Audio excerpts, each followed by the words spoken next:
So, is this where we ended up last time? We're talking about, no, that's not where we ended up last time. We're in the middle of talking about,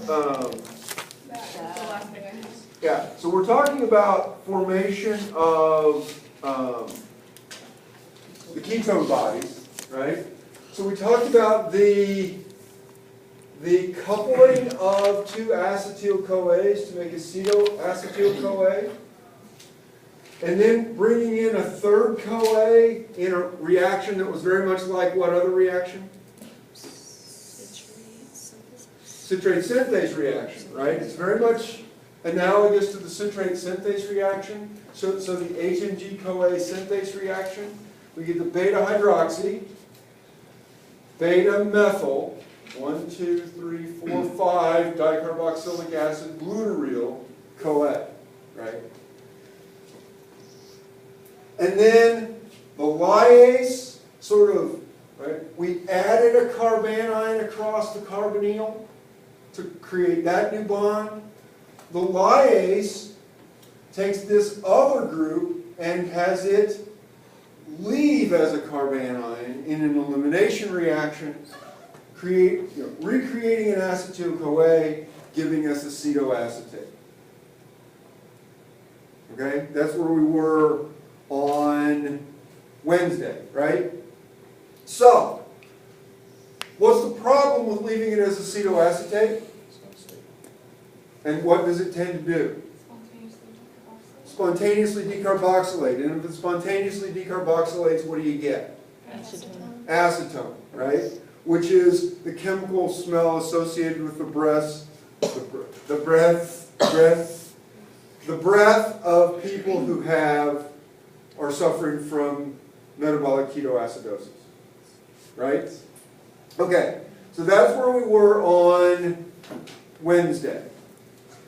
How do we keep that from happening? Convert it to beta something or other. Well, what do we do to it? Reduce it. Reduce that carbonyl so that that carboxylate is no longer susceptible to decarboxylation. So, right, we reduce it, right? There's a beta-hydroxybutyrate dehydrogenase, right? So it was named in that direction, but in this case, in the presence of NADH, we reduce it. This now will no longer stabilize a carbanion there, and so it won't spontaneously decarboxylate. Right? That's where we were on Wednesday, right? Now, what did we say these were for? What are these ketone bodies for? It's an alternate what?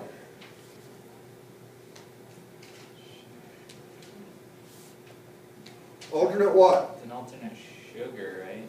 No, these aren't sugars.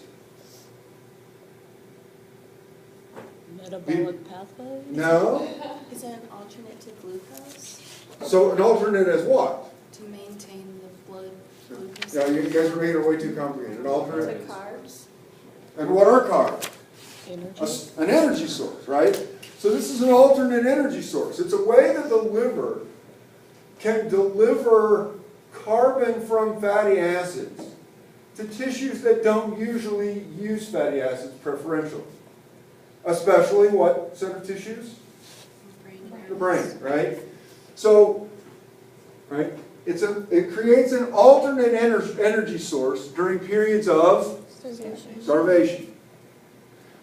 And, right, what's the other time we said we do a lot of this in popular literature? The Atkins diet? The Atkins diet, right? So when the Atkins diet is talking about putting your body in a fat-burning stage, it's a stage where you're doing this. You're taking acetyl-CoA that you can get from the breakdown of fatty acids, and in the presence of what hormone signal?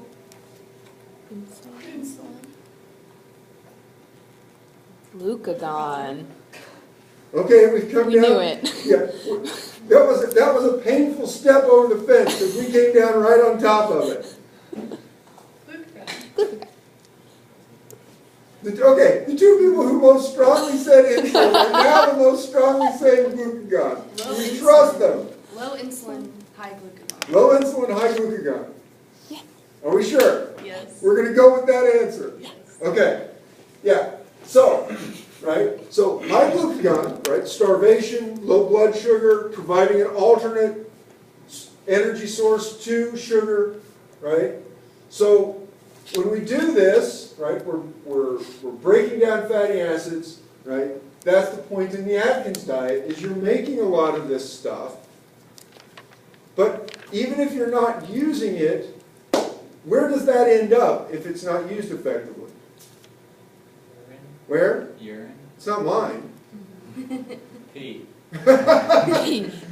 Oh, that'll go over well, right? So it ends up in the urine, right? And so that's why one of the things you have to do on the Atkins diet is drink a lot of water, because you're going to flush all this extra stuff out, right? So really you're hoping that you either burn it up, but since the whole point of the Atkins diet is you want to lose weight without having to work real hard, you hope that a lot of it is passing out in your urine. So is there something wrong with this diet? Hmm? Is there something wrong with this diet? You tend to become vitamin deficient because we get a lot of vitamins from plant materials.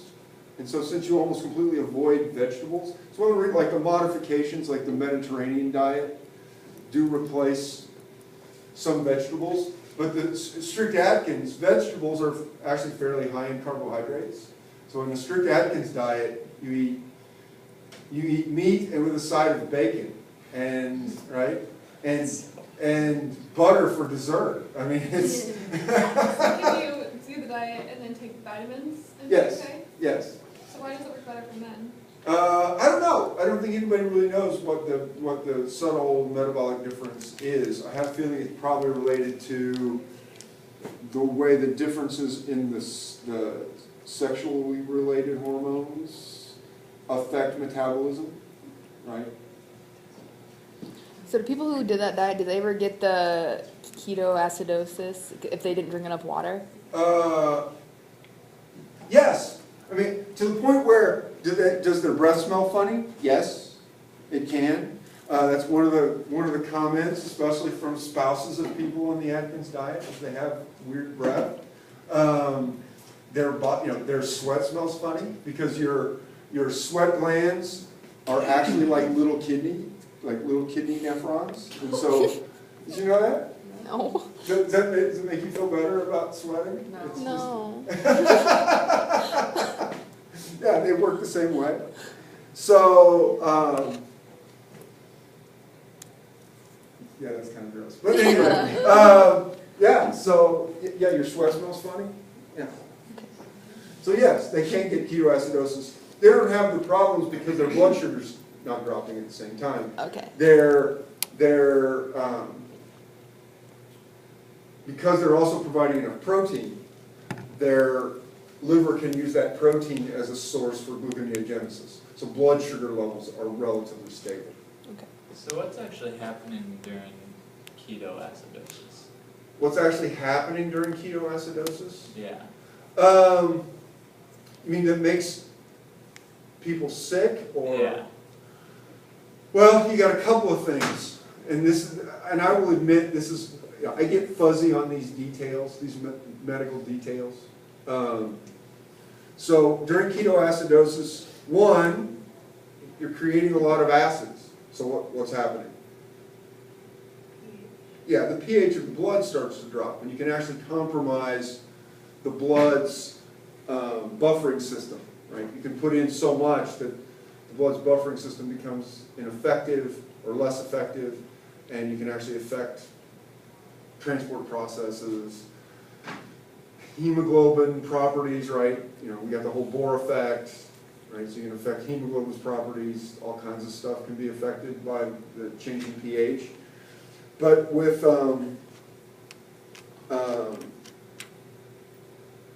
diabetics, I think the problem is that associated with this is a sudden drop in glucose. And if I remember correctly, and it's possible I don't, that this most often happens when you have an insulin overdose, right? So insulin overworks, drops blood glucose, but because there's too much insulin in the system, that blood glucose concentration can't recover effectively. And so part of the neurological effects is the fact that the brain is starved of glucose. Okay? Okay? So we've got that. That introduction was longer than I planned on it being, but that's okay. So, we get to there, right? We talked about this, the reduction. Now, when this gets delivered to the tissues, right? The tissues also have a form of beta-hydroxybutyrate dehydrogenase. And so the beta-hydroxybutyrate is oxidized back to acetoacetate. Okay? What? Isn't that just be the purpose? No, because during the transport, remember, that decomposition is a first-order process, right? So it has a half-life time. So the longer you're around, right, the longer it takes, the longer that it's in this form, the more likely it is that any one molecule is going to decarboxylate. So by having it in the other form during the time it's being transported from the liver to the tissues, you've eliminated that time and the probability that it will convert in that time, right? So we get it back into the tissues, we oxidize it again, which essentially is another way of the liver delivering some energy from itself to the tissue, the target tissue, right? Because NADH was used in the liver to reduce this. NADH is created when it's oxidized, so that energy equivalent is transferred from the liver to the tissues, right? You get acetoacetate. There is a ketoacyl-CoA transferase that catalyzes a transesterification reaction.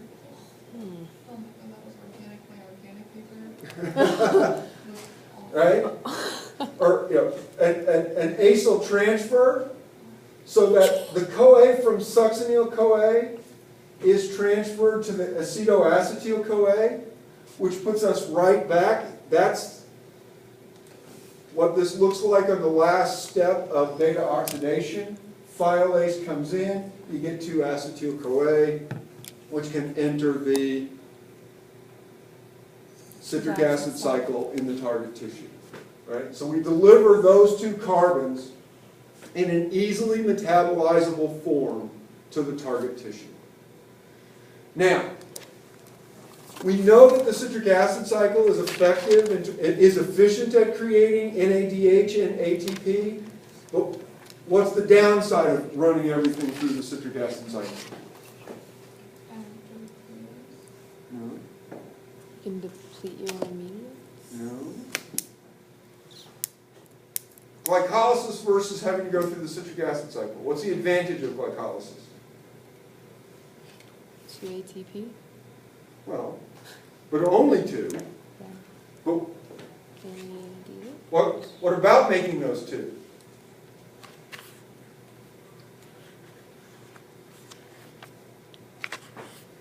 Using fatty acids is advantageous because they're more efficient, right? What's the downside of fatty acids? They're harder to break down. And so they are? More energy, cost them more energy. No. How quickly they forget.